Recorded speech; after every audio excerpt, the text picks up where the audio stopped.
Having an emptiness and living alone is something I had to get used to. Living by myself or going from having a house full of kids to living by myself was really difficult for me. And I know that it can be difficult for others too. And as you get older, it is more and more difficult to kind of live by yourself. Now, I know a couple weeks ago I did a Golden Girls video and I talked about what we need to be doing in this economy when, living alone and things of that nature.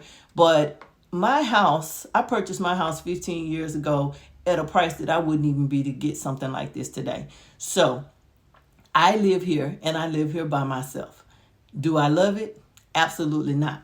But I'm going to give you a few tips or tell you a few things that no one tells you about living alone so that you can navigate this thing and not have to worry about being in a house by yourself.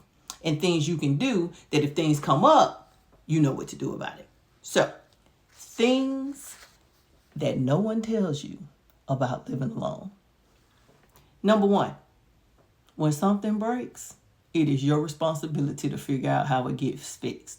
Now, if you don't have a roommate or a partner, YouTube is available to help you fix most things. But if you're like me and you're all thumbs when it comes to repairing people, you have got to have resources. You have got to have your tribe of people that are there to help you out. I have a lawn man. I have someone that takes care of my garage or my ceiling fans, or if something happens to it. I used to have a handyman.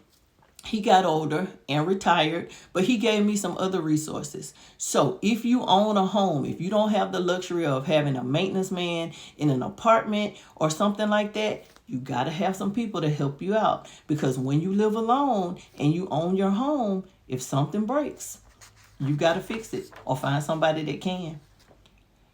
Number two, when you live by yourself, things are more expensive. Now, as we get older, sometimes our income can decrease and things like that. Other things decrease too, because my grocery bill is not what it used to be. My water bill, my light bill is gone down a little bit because I'm in here by myself and I can kind of maintain and monitor how things are done. But things can get expensive when you live alone, because when it's time to pay the bills, if your income is the only income, that's where the money has to come from. So you have to be mindful of your spending on things like streaming services and unnecessary shopping and things of that nature. We can't afford to be letting things go bad and having too much of stuff. So living alone can sometimes be expensive. But if you plan appropriately, that won't be a problem. Number three, you find yourself talking to yourself because there is nobody else here. I have full conversations with myself. Now, I don't personally view that as a problem because I am one of the smartest people that I know. I love me and I don't have no problem talking to me. But when you live by yourself, sometimes you don't have anybody to talk to. It can be lonely. So in those times, feel free to talk to yourself. But if you do need somebody to talk to, you got to have your tribe. You got to have your group of people. I can jump on YouTube and talk to you guys, or I can call my sister, I can call whoever. Typically, I still work 10 hours a day, so typically by the end of the day, I don't really want to talk to anybody. But if you live by yourself with nobody to talk to, that can be daunting. So make sure you get out into the community. Do things. Don't sit alone by yourself with no one to talk to. Since I've been living by myself, I take fewer safety risks. I don't change light bulbs. I don't change smoke detector batteries. I don't climb on step stools and things like that when I'm home by myself. I am careful. I am very fortunate to have a walk-in shower with a bench already in my bathroom. I utilized it when I was going through my cancer journey, and I am grateful that I have it. But you have to be careful when you live alone, because if you don't have your phone with you, if you fall or if you hurt yourself or if something happens, people won't be able to get to you quickly. So make sure you don't take safety risks when you live by yourself. When people are at the house, change the light bulbs then. I like to clean my ceiling fans 2 or 3 times a year, but I don't get up there if I'm home alone. And preferably, if the good Lord allows for it, get somebody else to do it for you. You don't have no business climbing on ladders, cleaning things anyway.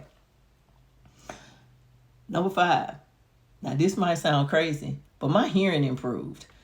I did a lot of tuning out when I had a house full of kids. When I had a house full of young people, I could tune things out while I was in the same room. But since I've been living by myself, I hear everything. And I hear everything all night long. I could hear myself snoring. I hear everything all night long, no matter what. I can hear. Which is really odd because as you get older, sometimes you lose your hearing. But since my house has been empty, I hear everything. Number 6, loneliness can hit different when you live by yourself. So make sure you have your tribe.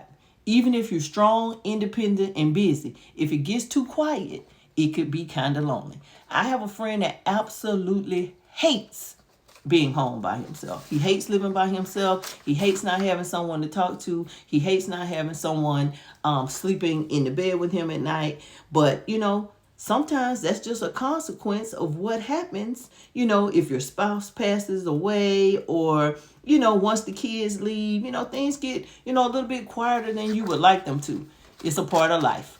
Find your tribe, find your community, and make sure that loneliness doesn't set in on you. Number 7, things stay where you left them. And that's a big one. Many of you know my daughter has been visiting in the last month or so. And I call her the Tasmanian devil because she never puts anything back. I don't know where my things are. We had an imaginary child when my kids were growing up. If something came up missing or they didn't want to say where they put something or who did something, everything was blamed on Julie. Julie no longer lives here either. Isn't it miraculous that when my kids moved out and moved on, Julie left too? So, things stay where you left them, including your leftovers, your groceries that you put in the refrigerator, your towels, your spoons, all those things that used to disappear when you have kids. That just stops when you live by yourself. Julie left when my kids left. And lastly, you don't have to cook if you don't want to cook. Now, I didn't mind cooking for my kids. I didn't mind feeding my children, but I can have a bowl of cereal for dinner if all else fails. I do still cook for myself. I do meal prep. Y'all know I'm on a weight loss journey, so I am forever in the kitchen doing something. But you don't have to cook if you don't want to. You can eat out.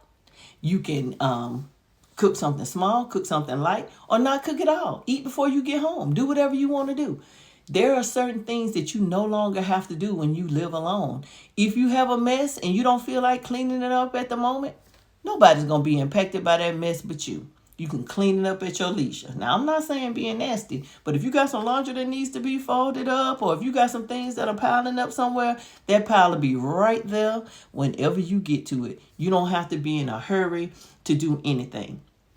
Living alone does not necessarily have to be a bad thing if you know and understand what it takes for you to be happy.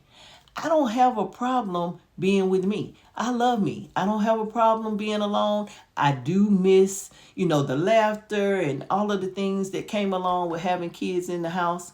But I can just say when they come to visit, I'm not sad when it's time to go. My house is in chaos and it takes me a little bit of time to get things sorted out after they leave. So, while living alone can be lonely, living alone can be empowering as well. It gives you an opportunity to rediscover what you love about yourself and what you love about your life. And you don't have to ask anybody if it's okay. You can do whatever you want to do. You don't have to worry about it. Now, while this wasn't an in-depth list, it was indeed a list that I'm going to run back through just to, reiterate some of the things that we talked about in this video. Home maintenance. When you live alone, it's on you. Get your handyman. Things are kind of expensive, so budget, monitor how you spend your money, and it won't be an issue. Talk to yourself. You're not crazy. If you're the only person in the house and you have something that needs to be said, say it. There's no reason to walk around in silence. Nobody knows anything about it but you. Don't take safety risks. Don't get on ladders. Don't jump in and out the tub. If you have mobility issues, don't take safety risks when you live alone. Just know your hearing won't go, my hearing got better. My hearing did not get worse. My hearing got better. I hear everything. You don't have to be lonely. You can get out of that house. You can do things. You can visit people. You can join communities. You can learn a new hobby. There's so many things. Don't let loneliness set in. The upside, things stay where you left them. When my kids left, so did Julie. So did the person that moves all my things and that they blame for things coming up missing that I know one of them did away with. And you don't have to cook if you don't want to. You don't have to cook if you don't want to. If you feel like cooking for yourself, there are lots of recipes on YouTube and TikTok for one person. You don't have to cook big gourmet meals. You can fix whatever you want. And if you're a creature of habit like me, you can eat the same thing over and over and nobody will complain about it. Living alone teaches you a lot. It teaches you a lot about freedom, about peace, and about yourself. It's not for everybody, but it just might be perfect for you. Don't let it be a downside to anything. We are doing better together. We have a tribe. We all know that there are certain things that come along with having children, leaving the nest. It's what we plan for. It's what we raise them for. There are no guarantees that our spouses will live as long as we do and all of those things. If it gets too much for you, you do have the golden gang opportunity. Find some people, some like-minded people that might want to share space with you if it gets to be too much. Find something to do during the day. Find something to do in the evenings. Don't allow loneliness to creep in and change the way you feel about this newfound freedom.